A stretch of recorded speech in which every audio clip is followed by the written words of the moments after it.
അടുത്ത ചോദ്യം, സൗരയൂഥത്തിൽ നിന്ന് പുറത്തായ ഗ്രഹം ഏതാണ്? ഉത്തരം ഓപ്ഷൻ സി ആണ്, പ്ലൂട്ടോ. സൗരയൂഥത്തിൽ നിന്നും പുറത്തായ ഗ്രഹമാണ് പ്ലൂട്ടോ. ഈ ഒരു ചോദ്യവും നമ്മൾ ഡിസ്കസ് ചെയ്തിരുന്നു. അടുത്തത് ക്വസ്റ്റ്യൻ നമ്പർ 49.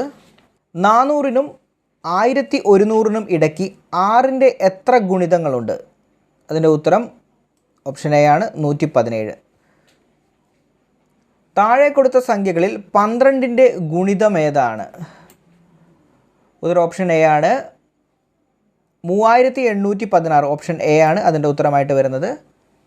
അടുത്തത് ചോദ്യം 51. താഴെ കൊടുത്തിട്ടുള്ള സംഖ്യകളുടെ തുക ഏതാണ്? ഈ സംഖ്യകൾ കൂട്ടിയാൽ കിട്ടുന്ന ഉത്തരം ഓപ്ഷൻ ബി ആണ്, 62.303. അടുത്ത ചോദ്യം, 20.009 എത്ര കൂട്ടിയാൽ 50 ലഭിക്കും? ഇതൊക്കെ വളരെ സിമ്പിളായിട്ടുള്ള ക്വസ്റ്റ്യൻസ് ആയിരുന്നു. ഉത്തരം ഓപ്ഷൻ ബി ആണ്, 29.991 ആൻസർ. അടുത്ത ചോദ്യം, 1/2-നും 1/3-നും ഇടയിലുള്ള ഭിന്നസംഖ്യ ഏതാണ്? ഉത്തരം ഓപ്ഷൻ ഡി ആണ്, 2/5. 1/2-നും 1/3-ക്കും ഇടയിലുള്ള ഭിന്നസംഖ്യയാണ് 2/5. അടുത്ത ചോദ്യം 54. ഈ കൂട്ടത്തിലെ ഏറ്റവും വലിയ ഭിന്നസംഖ്യ ഏതാണെന്നുള്ളതാണ് ചോദ്യം. അതിൻ്റെ ഉത്തരമായിട്ട് വരുന്നത് ഓപ്ഷൻ ഡി ആണ്, 21/25. 21/25 ആണ് കറക്റ്റ് ആൻസർ ആയിട്ട് വരുന്നത്. ഈ ചോദ്യപേപ്പറിലുള്ള ഉത്തരങ്ങളിൽ എന്തെങ്കിലും തെറ്റുകളുണ്ടെന്ന് നിങ്ങൾക്ക് തോന്നുകയാണെങ്കിൽ നിങ്ങൾ തീർച്ചയായിട്ടും കമൻറ്റ് ചെയ്യാവുന്നതാണ്. അടുത്ത ചോദ്യം, 4 കുട്ടികൾക്ക് ശരാശരി 7 വയസ്സ്. 5ാമത് ഒരു കുട്ടി കൂടി ചേർന്നാൽ ശരാശരി 6 വയസ്സ്. അപ്പോൾ 5ാമൻ്റെ വയസ്സ് എത്രയാണെന്നുള്ളതാണ് ചോദ്യം. ഉത്തരം ഓപ്ഷൻ എ ആണ്, 2 വയസ്സ്. അടുത്ത ചോദ്യം, ഒരു വസ്തുവിന് തുടർച്ചയായി 20%, 10%, 25% എന്ന രീതിയിൽ ഡിസ്കൗണ്ട് അനുവദിച്ചാൽ ആകെ ഡിസ്കൗണ്ട് എത്ര ശതമാനമാണ്? അതിൻ്റെ ഉത്തരം വരുന്നത് ടോട്ടൽ ഡിസ്കൗണ്ട് 46% വരുന്നത്. മൊത്തം ആ വസ്തുവിൻ്റെ വില വരുന്നത് 54 രൂപയാണ്. അപ്പം 100-ൽ നിന്നും 54 കുറച്ചാൽ ബാക്കി, അതായത് 100 രൂപയുണ്ടായിരുന്ന ഒരു വസ്തുവിൻ്റെ വില 54 രൂപയ്ക്കാണ് വിൽപ്പന നടത്തുന്നത്. അപ്പോൾ അവിടെ ഡിസ്കൗണ്ടായിട്ട് വന്നിരിക്കുന്നത് 46 രൂപയാണ്. 100-ൽ 46 രൂപ കുറയുക എന്നാൽ ശതമാനം 46. ഉത്തരം 46%. അടുത്ത ചോദ്യം, ഒരാൾ എയിൽ നിന്നും മണിക്കൂറിൽ 30 കിലോമീറ്റർ വേഗത്തിൽ സഞ്ചരിച്ച് ബിയിലെത്തി. തിരികെ ബിയിൽ നിന്നും എയിലേക്ക് മണിക്കൂറിൽ 50 കിലോമീറ്റർ വേഗതയിലും എത്തുന്നു. ഈ യാത്രയിൽ എയിൽ നിന്നും ബിയിലേക്കുള്ള ദൂരം എത്രയാണ്? ഉത്തരം ഓപ്ഷൻ സി ആണ്, എയിൽ നിന്നും ബിയിലേക്കുള്ള ദൂരം 80 കിലോമീറ്റർ ആണ്. അടുത്ത ചോദ്യം, ഒരു സൈക്കിൾ 5 കിലോമീറ്റർ ദൂരം സഞ്ചരിക്കാൻ 25 മിനിറ്റ് എടുത്തു. ഇതേ വേഗതയിൽ 3.5 കിലോമീറ്റർ സഞ്ചരിക്കാൻ എടുക്കുന്ന സമയം എത്രയാണ്? ഉത്തരം ഓപ്ഷൻ സി ആണ്, 17.5 മിനിറ്റ്. പ്ലസ് എന്നാൽ ഇൻറ്റു, മൈനസ് എന്നാൽ പ്ലസ് ആയാൽ 14 + 3 - 4 ഉത്തരം എത്രയാണ്? അതിൻ്റെ ഉത്തരം ഓപ്ഷൻ എ ആണ് വരുന്നത്, 46. അടുത്ത ചോദ്യം, ശരിയായ ഗണിത ചിഹ്നങ്ങൾ തിരഞ്ഞെടുത്ത് സമവാക്യം പൂരിപ്പിക്കുക. അപ്പോൾ ഇതിൽ വരുന്ന ഉത്തരം ഓപ്ഷൻ ബി ആണ്. അടുത്ത ചോദ്യം, ശ്രേണിയിലെ അടുത്ത സംഖ്യ ഏതാണ്? അപ്പോൾ അതിൻ്റെ ഉത്തരം വരുന്നത് ഓപ്ഷൻ ബി ആണ്, 96. 96 അതിന് ഉത്തരമായിട്ട് വരുന്നത്. അടുത്ത ചോദ്യം, ഒരു കോഡ് ഭാഷയിൽ പോലീസ് എന്ന വാക്കിന് OMIEXY എന്ന കോഡ് ചെയ്യാമെങ്കിൽ ലേബർ എന്ന വാക്കിൻ്റെ കോഡ് എന്തായിരിക്കും? ഉത്തരം ഓപ്ഷൻ എ ആണ്, KYYKPL. താഴെ നൽകിയിരിക്കുന്ന വാക്കുകൾ ഇംഗ്ലീഷ് അക്ഷരമാലാക്രമത്തിൽ ക്രമീകരിച്ചാൽ ആദ്യം വരുന്ന വാക്ക് ഏതാണ്? ഉത്തരം ഓപ്ഷൻ സി ആണ്. അതിൻ്റെ ഉത്തരം വരുന്നത് ഓപ്ഷൻ സി ആണ്. ഈ ഒരു വാക്കായിരിക്കും ആദ്യം വരുന്നത്. അടുത്ത ചോദ്യം, ഈക്വലൻറ്റുമായി ബന്ധമില്ല. ഉത്തരം ഓപ്ഷൻ സി ആണ്. അടുത്തത് ചോദ്യം 65, ബന്ധം കണ്ടുപിടിക്കുക. കാർഡിയോളജി ഹൃദയം, നെഫ്രോളജി ഡാഷ്. ഉത്തരം വൃക്കകളാണ്. നെഫ്രോളജിയുമായി ബന്ധപ്പെട്ടിരിക്കുന്ന വൃക്കകളാണ്. അപ്പോൾ ഉത്തരം ഓപ്ഷൻ സി, വൃക്കകൾ. അടുത്ത ചോദ്യം, താഴെ കൊടുത്തിട്ടുള്ള പദങ്ങളിൽ വേറിട്ട് നിൽക്കുന്ന പദം ഏതാണ്? ഉത്തരം ഓപ്ഷൻ ബി ആണ് അൽനിക്കോ. 4 വർഷം മുമ്പ് അമ്മയ്ക്ക് മകളുടെ 3 ഇരട്ടി വയസ്സായിരുന്നു. 6 കൊല്ലം കഴിഞ്ഞാൽ അമ്മയ്ക്ക് മകളുടെ ഇരട്ടി വയസ്സാകും. മകളുടെ ഇന്നത്തെ വയസ്സ് എത്രയാണ്? ഉത്തരം ഓപ്ഷൻ ബി ആണ് 14 വയസ്സ്.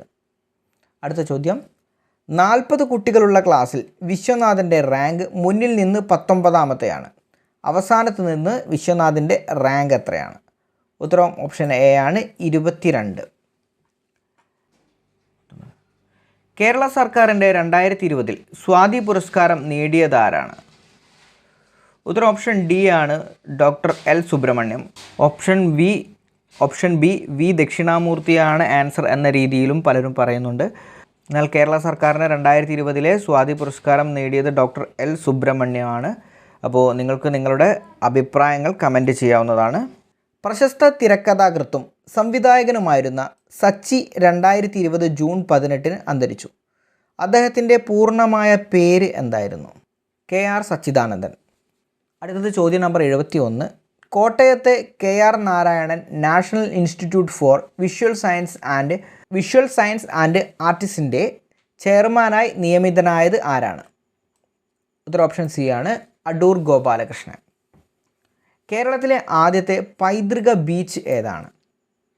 ഉത്തരം option D Azhikode Munakkal dolphin ബീച്ചാണ് കേരളത്തിലെ ആദ്യത്തെ പൈതൃക ബീച്ച്. ഈ ഒരു ചോദ്യവും PSC ഗ്രാൻഡ് മാസ്റ്ററിൽ വോയിസ് ക്ലാസ്സിലൂടെ നമ്മൾ ചർച്ച ചെയ്തതാണ്. അടുത്ത ചോദ്യം, തിരുവനന്തപുരത്ത് ശ്രീ പത്മനാഭസ്വാമി ക്ഷേത്രത്തിൽ രാജകുടുംബത്തിൻ്റെ അവകാശം അംഗീകരിച്ചുകൊണ്ട് സുപ്രീം കോടതി പ്രഖ്യാപിച്ച വിധിയിൽ, അതിലൊരു ചോദ്യം പൂർണ്ണമല്ല, അതുകൊണ്ട് ഈ ചോദ്യം ക്യാൻസൽ ചെയ്യപ്പെടാനുള്ളൊരു സാധ്യതയുണ്ട്. ഇതുമായിട്ട് ബന്ധപ്പെട്ട് വരാൻ സാധ്യതയുള്ള ഒരു ഉത്തരം ഓപ്ഷൻ എ ആണ് VP മേനോൻ. ഓക്കെ, അടുത്ത ചോദ്യം, 2020 ന്യൂയോർക്ക് ഫിലിം ഫെസ്റ്റിവലിൽ മികച്ച സംവിധായകനായി തിരഞ്ഞെടുക്കപ്പെട്ടത്? ഉത്തരം ഓപ്ഷൻ എ ആണ് അജൽ മിത്ര. ഗീതു മോഹൻദാസ് അല്ല ഉത്തരം. ന്യൂയോർക്ക് ഇന്ത്യൻ ഫിലിം ഫെസ്റ്റിവലിൽ ഏറ്റവും മികച്ച ചിത്രമായി തിരഞ്ഞെടുക്കപ്പെട്ടത് ഗീതു മോഹൻദാസ് സംവിധാനം ചെയ്ത മൂത്തോൻ എന്ന ചലച്ചിത്രമാണ്. എന്നാൽ ഏറ്റവും മികച്ച സംവിധായകനായി തിരഞ്ഞെടുക്കപ്പെട്ടത് അജൽ മിത്രയാണ്. ദേശീയ യുവജന ദിനാഘോഷത്തിൻ്റെ ഭാഗമായി 2020 നാഷണൽ യൂത്ത് ഫെസ്റ്റിവൽ സംഘടിപ്പിച്ചത് എവിടെയാണ്? ഉത്തരം ഓപ്ഷൻ എ ആണ് ലക്നൗവിലാണ് ദേശീയ യുവജന ദിനാഘോഷത്തിൻ്റെ ഭാഗമായി ജനുവരി 12-ാം തീയതി നാഷണൽ യൂത്ത് ഫെസ്റ്റിവൽ സംഘടിപ്പിച്ചത്. അടുത്ത ചോദ്യം, 2020 രാജ്യാന്തര യോഗാ ദിനത്തിന് വേദിയായ സ്ഥലം ഏതാണ്? ഉത്തരം ഓപ്ഷൻ ബി ആണ് ലേ. നാഷണൽ ബുക്ക് ട്രസ്റ്റിൻ്റെ ആഭിമുഖ്യത്തിൽ 2020 ജനുവരിയിൽ വേൾഡ് ബുക്ക് ഫെയർ നടന്നത് എവിടെയാണ്? ഉത്തരം ഓപ്ഷൻ ബി ആണ് ന്യൂഡൽഹി. നാഷണൽ ബുക്ക് ട്രസ്റ്റിൻ്റെ ആഭിമുഖ്യത്തിൽ 2020 ജനുവരിയിൽ വേൾഡ് ബുക്ക് ഫെയർ നടന്നത് ന്യൂഡൽഹിയിലാണ്.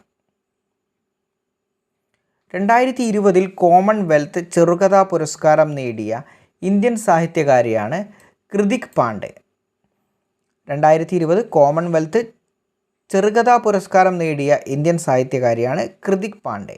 ചുവടെ ചേർത്തിട്ടുള്ളവയിൽ ഇന്ത്യയേക്കാൾ വലുപ്പമുള്ള രാജ്യം ഏതാണ്? ഉത്തരം ഓപ്ഷൻ എ ആണ് ബ്രസീലാണ് ഇന്ത്യയേക്കാൾ വലുപ്പമുള്ള രാജ്യം. മറ്റുള്ള രാജ്യങ്ങളെല്ലാം ഇന്ത്യയേക്കാൾ ചെറുതാണ്.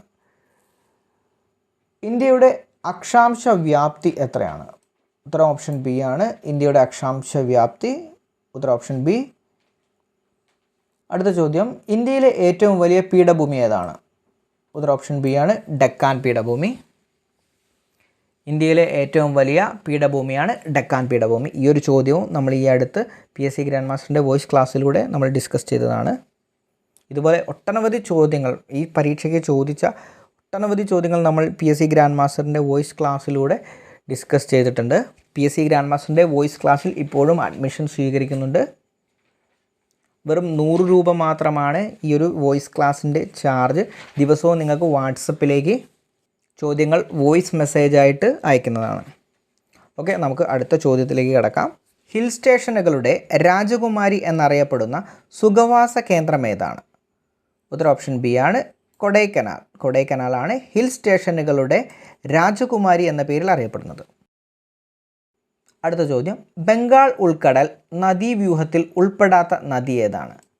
ഉത്തരം ഓപ്ഷൻ സി ആണ് നർമ്മദ. ബംഗാൾ ഉൾക്കടൽ നദീവ്യൂഹത്തിൽ ഉൾപ്പെടാത്ത നദിയാണ് നർമ്മദ. ഇന്ത്യയിലെ ഏറ്റവും ഉയരത്തിൽ സ്ഥിതി ചെയ്യുന്ന എയർപോർട്ടായ ലേ ഏത് നദിക്കരയിലാണ്? ഉത്തരം ഓപ്ഷൻ സി ആണ് സിന്ധു നദിക്കരയിലാണ് ഇന്ത്യയിലെ ഏറ്റവും ഉയരത്തിൽ സ്ഥിതി ചെയ്യുന്ന എയർപോർട്ടായ ലേ സ്ഥിതി ചെയ്യുന്നത്. മൺസൂൺ എന്ന വാക്ക് ഏത് ഭാഷയിൽ നിന്നെടുത്തതാണ്? ഉത്തരം ഓപ്ഷൻ എ ആണ് അറബി. അറബിയിൽ നിന്നാണ് മൺസൂൺ എന്ന വാക്ക് എടുത്തത്. കാൽബൈശാഖി എന്നത് ഒരു കാറ്റിൻ്റെ പേരാണത്. കാൽബൈശാഖി. ഉത്തരം ഓപ്ഷൻ എ കാറ്റ്. അസമിലെ കാസിരംഗ ദേശീയോദ്യാനം ഏത് മൃഗത്തിന് പ്രസിദ്ധമാണ്? ഉത്തരം ഓപ്ഷൻ ബി ഒറ്റക്കൊമ്പൻ കണ്ടാമൃഗം. അസമിലെ കാസിരംഗ ദേശീയോദ്യാനം ഒറ്റക്കൊമ്പൻ കണ്ടാമൃഗത്തിന് പ്രസിദ്ധമാണ്.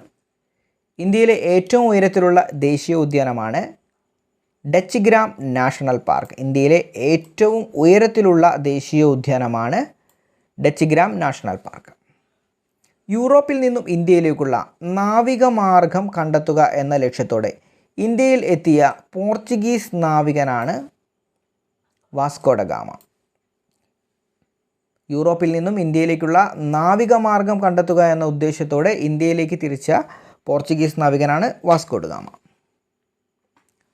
ഝാൻസി റാണി വീരമൃത്യു വരിച്ച വർഷം 1858 ഝാൻസി റാണി വീരമൃത്യു വരിച്ചത്.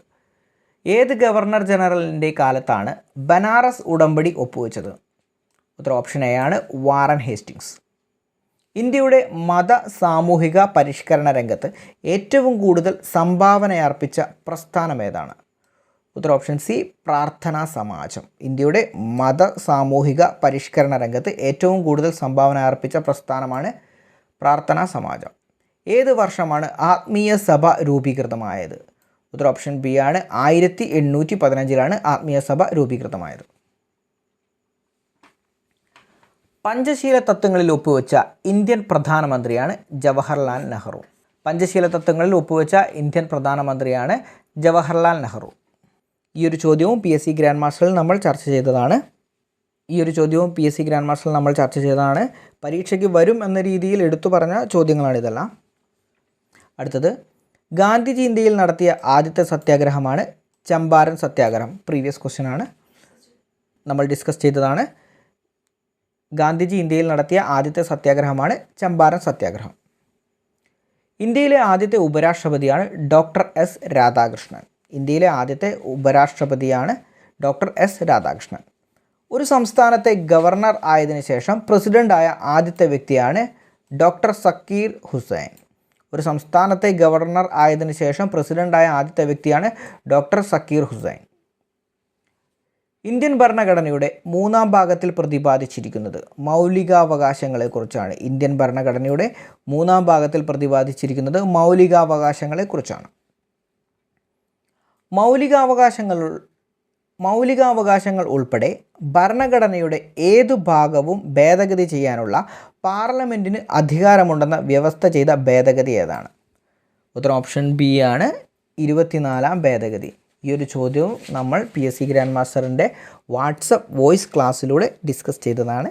മൗലികാവകാശങ്ങൾ ഉൾപ്പെടെ ഭരണഘടനയുടെ ഏതു ഭാഗവും ഭേദഗതി ചെയ്യാനുള്ള പാർലമെൻറ്റ് അധികാരമുണ്ടെന്നുള്ള വ്യവസ്ഥ ഭേദഗതി ചെയ്തത് 24-ാമത്തെ ഭേദഗതിയിലൂടെയാണ്. അപ്പോൾ പി എസ് സി ഗ്രാൻഡ് മാസ്റ്ററിൻ്റെ വോയിസ് ക്ലാസ്സിൽ ഈ ഒരു കഴിഞ്ഞ മാസത്തെ ക്ലാസ്സുകളിൽ നിന്നും മാത്രമായി ഏകദേശം 18ഓളം ചോദ്യങ്ങളാണ് ഈ ഒരു പരീക്ഷയ്ക്ക് ചോദിച്ചത്. പി എസ് സി ഗ്രാൻഡ് മാസ്റ്ററിൻ്റെ ഈ ക്ലാസ്സിൽ ജോയിൻ ചെയ്ത് പഠിച്ചവർക്ക് ഇത്രയും മാർക്ക് സ്കോർ ചെയ്യാൻ കഴിഞ്ഞു എന്നതിൽ ഞങ്ങൾക്ക് വളരെയേറെ സന്തോഷമുണ്ട്. ക്ലാസ്സിൽ ചേരാൻ താല്പര്യമുള്ളവർക്ക് ഡിസ്ക്രിപ്ഷനിൽ നൽകിയ വാട്സപ്പ് നമ്പറിൽ ബന്ധപ്പെടാവുന്നതാണ്. കൂടുതൽ ചോദ്യങ്ങളുമായി നമുക്ക് വരും ക്ലാസ്സുകളിൽ കണ്ടുമുട്ടാം. താങ്ക്